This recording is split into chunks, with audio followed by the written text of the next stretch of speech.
Hi, welcome to the F1 Time Portal, a Formula One history podcast started by two Formula One cowboys. I'm your host, Rosa. And I'm your Killer Queen host, Luigi. And today we're taking you back to the 1974 season, part 3. So let's go. So Cowboys, Killer Queen. Is that like the small teams? They're Cowboys, or is that something else? Yes. No, Yeah. the movie is Blazing Saddles. Came yes. out in 1974, which is a classic comedy. I don't know how well it stacks up in today's world. I haven't seen it for a while. I do know that there's a very funny campfire scene. I do remember that Yes. in there. Is that I don't know if it's Monty Python, actually. I don't know. No, but anyway, it's definitely not Monty Python, but it's very funny. yeah. Yeah, it's an American. Oh, Mel Brooks. There you go. Oh, okay. Yes. Need I say more? Yeah. Yes. But yes, as I said, I'm not sure that it stacks up today, that kind of comedy. But yes, also in recognition of a lot of cowboy teams on the grid, Luigi. Yeah, that's right. Good. Yeah, breaking the rules. Yeah. Yep. And Killer Queen, just a song that was released by Queen in 74. Yeah, well, there's going to be a lot of good Queen songs really in the 70s and 80s. There were. I do think Killer Queen was used for their Flash Gordon movie. Oh, did you know? They did there was a camp type of Flash Gordon movie. Right. Okay. No, I didn't know that. Yeah. So anyway, there you go. Right. So up to race 15, race 5 of 15, the Belgian Grand Prix. And I was going to say it's not at Spa. It's at a location called Nivelles, which we'll talk about a bit more in a second, but it looks a bit like Monza. Okay. It's on the 12th of May, 85 laps, and the weather was warm and dry. Yeah, so the politics of the Belgian race location continued to rage, and here's a fast recap. So up until 1970, it was held in Spa. In 1971, it was cancelled because it was considered too fast and too dangerous. In 1972, it moved to this Nivelles-Bourleux location. In 73, it was held at Zolder due to national politics demanding that the race be held on Flemish territory. And in 1974, we're back to Nivelles after much hard work and generous sponsorship from Bang & Olufsen. Interesting to see sponsorship really kicking in, and you've got national pride battling commercial. Money. Yeah. Yeah. That's right. So the race did attract a very large contingent, with many drivers hoping to make their debut. And that included a driver called Tom Price in the new Token team, Gerard Larousse. So some of these names come back in other ways, like Larousse. Do we do a little bit of spoiler, or do we say what Larousse achieves or not? Nah, don't do it. No, don't do so it. Gerard Larousse, we only mention him because there's other domino effects in the new Finotto team, and Finnish team for Leo Kunninen, and another Australian driver, which we're mentioning because of bias, Vern Schuppen. Yes. In the Ensign? Is that with Ensign? Yeah, with Ensign. So the only driver of those we mentioned that we want to flag is Gerard Larousse because he has some extension in his career, and of course an Australian. Yes, Vern Schuppen. I say that Schuppen. I used to work with a Trevor Schuppen, which I said before, I think he's related to him. Anyway, so let's go to qualifying. Most of the time it was impacted by wet weather, and it was only towards the end of the sessions that reasonable times were eventually set. Yeah, and the fastest time set was by Regazzoni, 1 minute 19.82, followed by Scheckter, Lauda, Fittipaldi, Peterson and the rest. You meant 1 minute 9, Luigi, not 19. 1 minute 9, thank you. I've had my second coffee, by the way, everyone. Okay, good. Yeah. But the funny thing is about Regazzoni's time, no one believed it. And I'll even quote Mike Lang here. No one believed Regazzoni's pole time of 1 minute 9.82, though not even the Ferrari team. But despite the error being pointed out to the organisers chose to ignore it. What? Even his own team flagged it as not the right time. I guess he was Swiss, but that doesn't matter. Ferrari shouldn't have been saying the same thing. Like, they should have just been backing it in.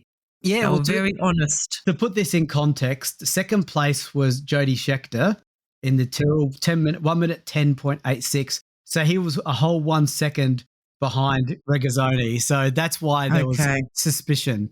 So the humor of it continues because to race start, it is, well, let me tell you a few of the top few positions before we go into the race start. Regazzoni first, Scheckter second, Lauda third in the other Ferrari, over 1 second behind, of course.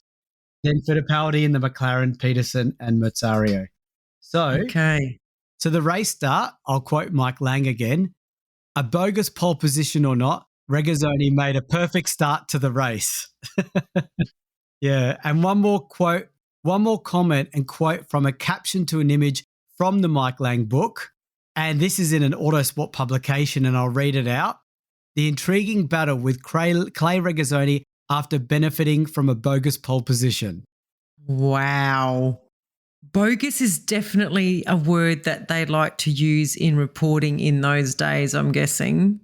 I'm sure he was very quietly protesting all the way to the start line. I mean, Ferrari protested. If the organisers chose to ignore it, then it's fair game. Like, what can they do? I wonder, what can they do? I mean, it's good that Ferrari protested, I guess. Like, they didn't just try to no, nothing to see here. It's all good. So by the end of the first lap, Regazzoni remained in the lead, with Fittipaldi initially slotting into third but moving up to second at the expense of Scheckter. By the third lap, the first group of 6 cars started to break away from the rest, with Lauda muscling his way up to third by pushing Scheckter back. Interesting, because this track does look a little bit like Monza, and we are seeing a similar type of racing action. I hope that this race is as exciting as Monza. But anyway, by lap 24, the leading 6 cars were in nose-to-tail formation, and it remained this way until they reached the first of the back markers. Here we go. Remember we mentioned before that the first back marker is being introduced to being lapped. That's right. Yeah. So this will be fun because you've got 6 cars trying to lap the back markers. So this has got drama, right? Yeah. The first 1 or 2 back markers were okay, but then Lauda was slightly held up, and this was enough for Scheckter to repass Lauda for third place. Then, 8 laps later, the pair swapped back again when trying to lap another back marker. Yeah. And this is when other changes were about to take place. Peterson pitted with brake tyre issues, which caused a tyre vibration and a leaking fuel tank. I don't know if that was all Peterson. I think it was. Then on the following lap, race leader Regazzoni took to the grass while lapping another back marker and was immediately relegated to third. So now we have Fittipaldi in the McLaren in the lead, followed by Lauda in the Ferrari. On lap 46, Hunt in the Hesketh dropped out of the leading group due to a rose joint breaking on his rear suspension. That sounds very nice, a rose joint. It's a new one, and it's a pretty name, a rose joint. It is. Yes. I was going to look it up, but let's just move on, shall we? Yeah, okay. So the rose joint means you retire.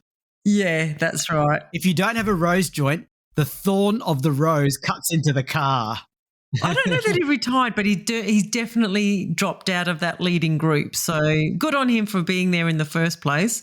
But at the front, this gave the crowd 2 amazing duels to watch. Fittipaldi and Lauda were fighting for the lead, and Regazzoni and Scheckter were fighting for third place.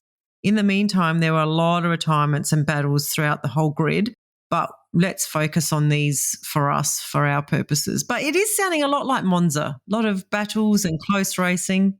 Old school Monza, which we know comes to an end at some point, but we're enjoying it while we can.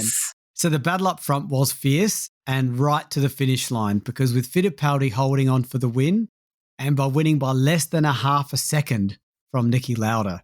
Then 45 seconds later, Luigi, Scheckter crossed the line in third place, having finally gotten around Regazzoni on the last lap, because his Ferrari started to splutter, running out of fuel.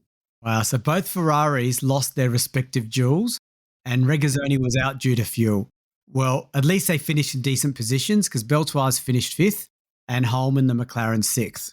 So Fittipaldi is doing well. He's showing up his teammate Holm this season, that's for sure. Yes. Anyway, to the championship, Fittipaldi's taken the lead. He's now on 22, Lauda's on 21, and Regazzoni's on 19. And then there's a gap to Holm on 11. Then on the constructors, we've got McLaren in the lead on 35, Ferrari second on 27, BRM and Tyrrell joint third on 10 points. Okay, that was a pretty solid drive by Fittipaldi, wasn't it? Yes. So we go from semi-Monza to the opposite of Monza, Monaco. So this is race 6 of 15. It's at Monte Carlo as always. 26th of May, 78 laps and warm and sunny. So we have a space issue again, like we always do at this track. Yeah. And this was even more dialed up as an issue because at Belgium race, they had so many entrants. As we said, there was a lot of new teams for that race that it was felt that the FOCA members, which were the Formula One Constructors Association members, were being handicapped by lack of space, overcrowding in the pits, etc. So this gives more perspective than what happens on the track because we always joke that we have only seen a few drivers finish this race. So it always makes it fun when we're so rigid about it and the race, and most of them have retired by quarter distance or something. I know.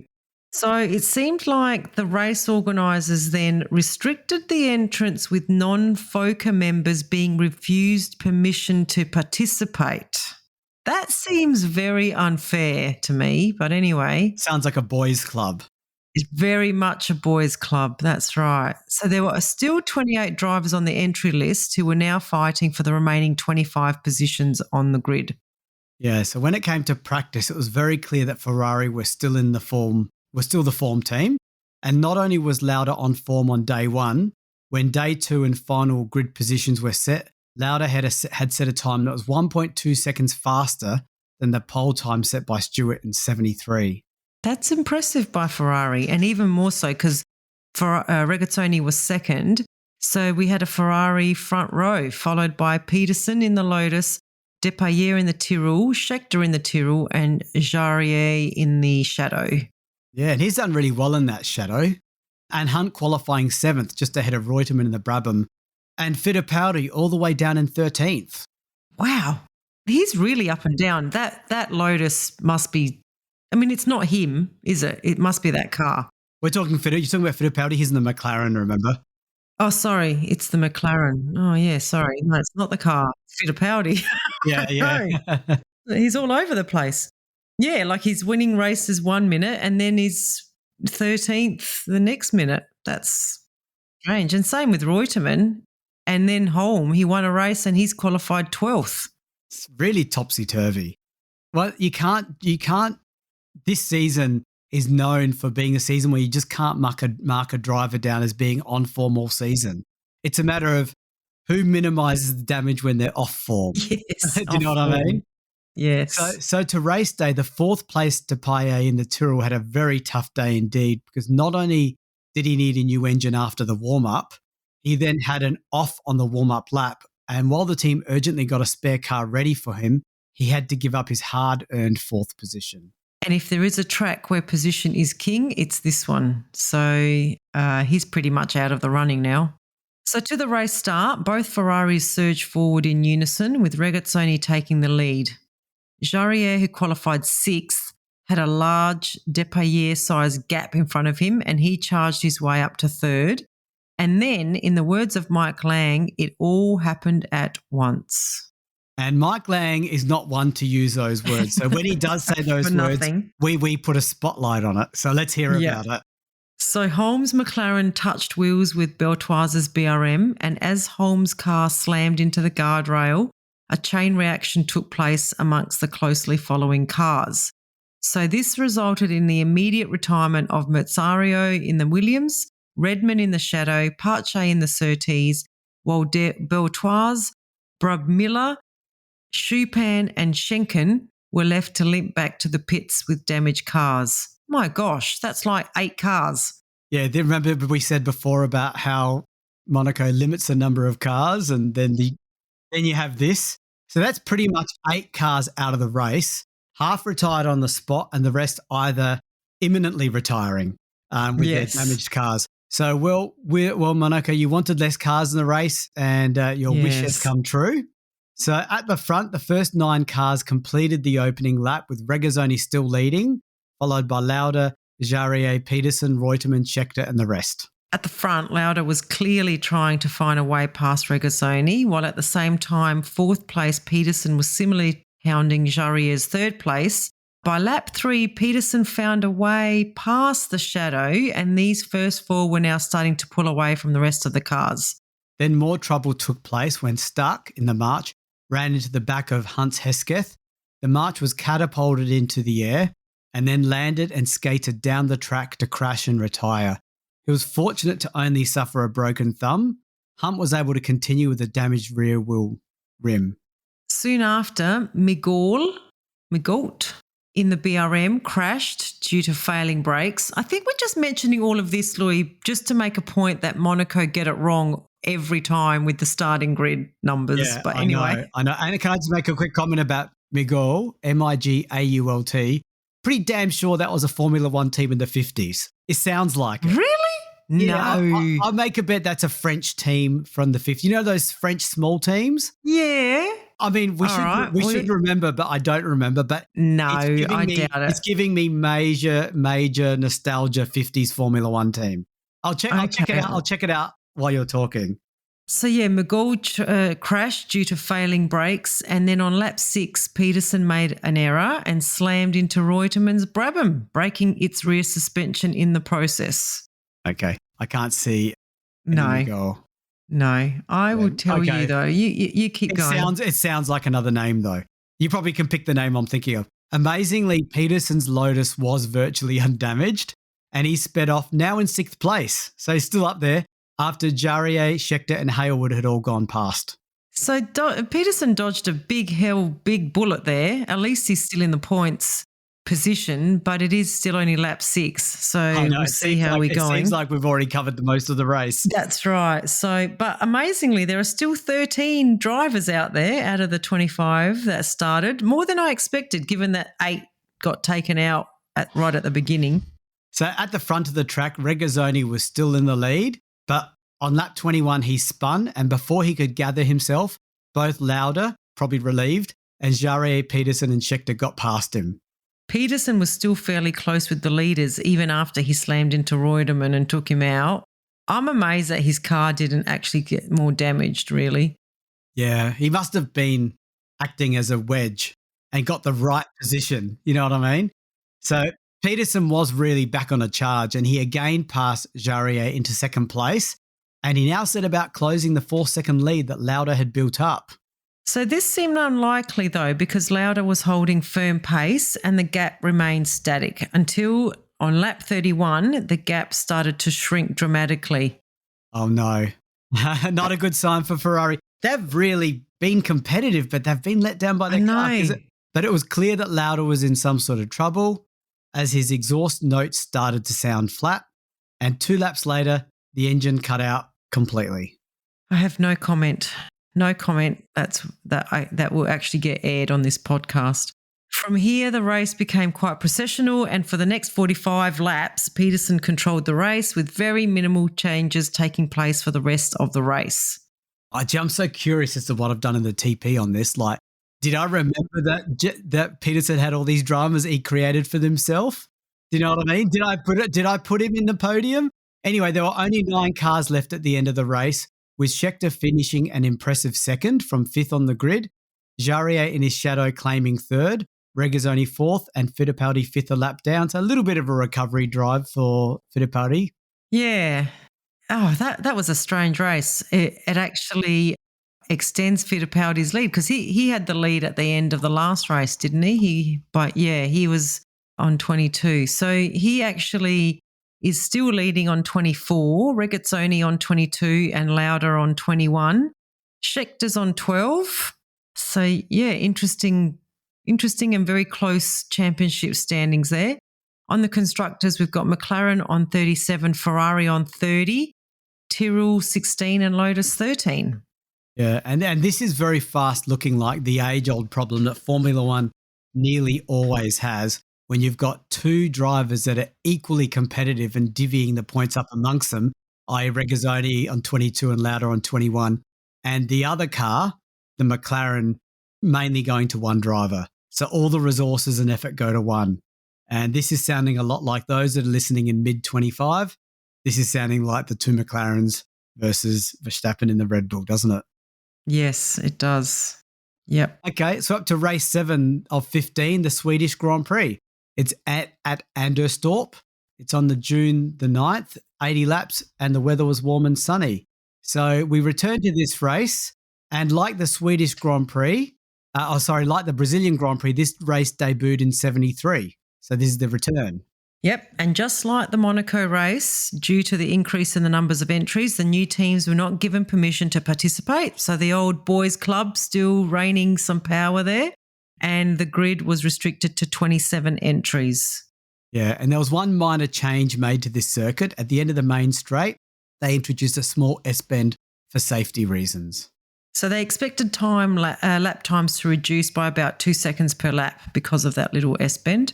So on first practice day, it was mixed conditions, but early on it was clear that Lauda and Peterson were the informed drivers, and Peterson was back in the old Lotus 72E.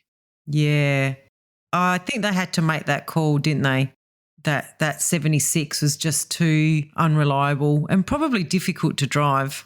So on the final day, the weather was still mixed, but when a dry moment presented itself, there was a huge activity to set a strong time while it was good weather. This is when Lauda in the Ferrari, Peterson in the Lotus, and Scheckter and Regazzoni set very tight times within 0.2 seconds of each other. But right at the end, Depailler in his Tyrrell jumped them all by nearly 0.25 seconds to grab his first ever pole position. Yeah, I know. This really stood out. And we've seen many firsts this year. What comes to mind are Lauda and Peterson's first ever wins, Depailler's pole and Lauda's first pole. And I know there are more, but this is what happens when a formerly dominant driver like Stewart retires. Sort of creates a vacuum for the others to shine. And they're all taking turns shining, aren't they? Yeah, so the grid was a Tyrrell front row, Depailler and Scheckter, then a Ferrari second row with Lauda ahead of Regazzoni.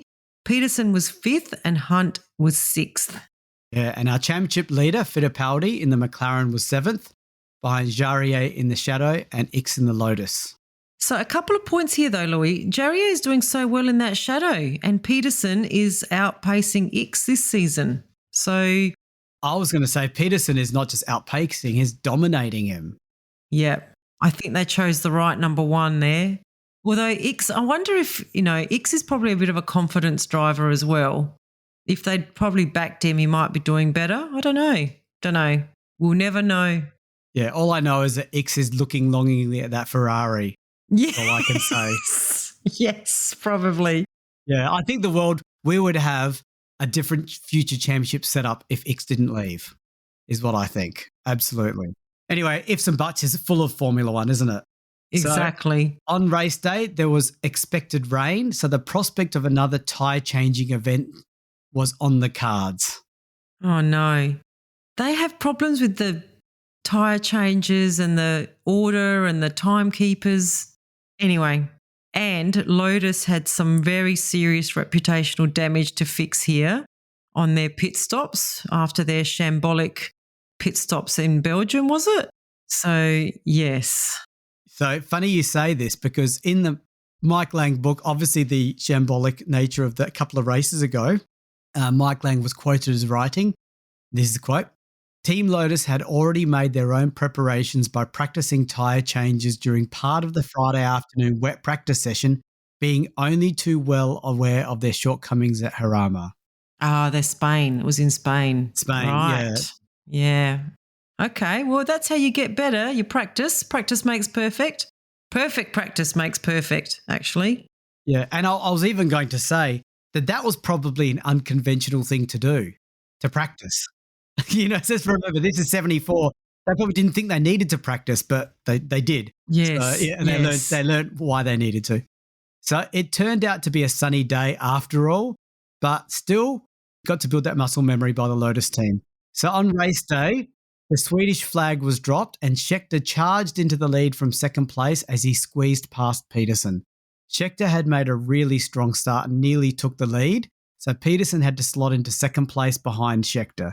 Our pole man, DePayi had to be content with third.